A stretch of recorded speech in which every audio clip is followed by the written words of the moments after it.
ये सत्संग साबित करेगा कि सतगुरु रामपाल जी परमेश्वर कौन परम शक्ति हैं। हम इनको मानुष मानने की, कबीर जी का संदेश वाहक मानने की गलती अब इस कलयुग की पिछली पीढ़ी में कतई ना करें। इस सत्संग में गुरुदेव भगवान जिक्र कर रहे हैं कि आदरणीय गरीबदास जी के विषय को लेकर, जब सतगुरु रामपाल जी अर्थात कबीर परमात्मा एक जिंदा बाबा के रूप में आदरणीय गरीबदास जी को मिले, उसके बाद उनको सचखंड लेकर गए।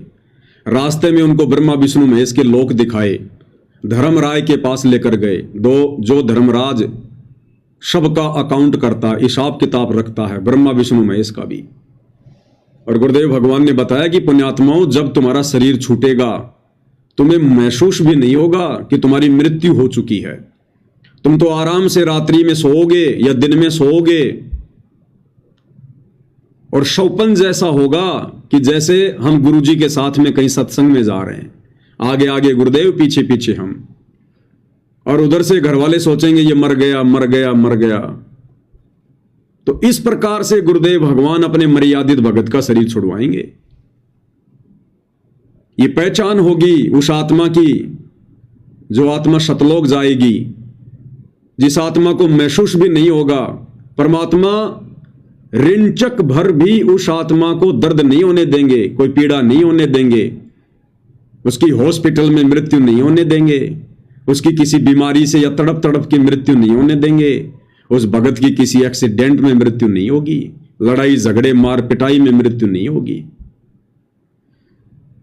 आराम से सोते सोते परमेश्वर उसकी आत्मा को निकाल कर ले जाएंगे। जैसे रात्रि को सोते समय हमें सौपन आते हैं, हमारा शरीर तो नीचे पड़ा होता है और हमारी आत्मा ऊपर ब्रह्मांडों की सैल करती रहती है, किसी दूसरे शहर में चली जाती है, नगर में चली जाती है, हम राजा बन जाते हैं, महाराजा बन जाते हैं, और शरीर हमारा कहीं पड़ा हुआ है।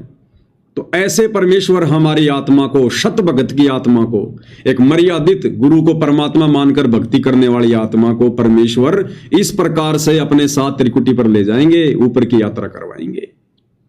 यह भी एक पहचान है कि उस भगत का मोक्ष हुआ या नहीं हुआ। बहुत सारे भाई बहन एक वीडियो भेज देते हैं नादानी में, जब दास ये बात कहता है कि भाई अभी तक तो किसी का मोक्ष हुआ नहीं है,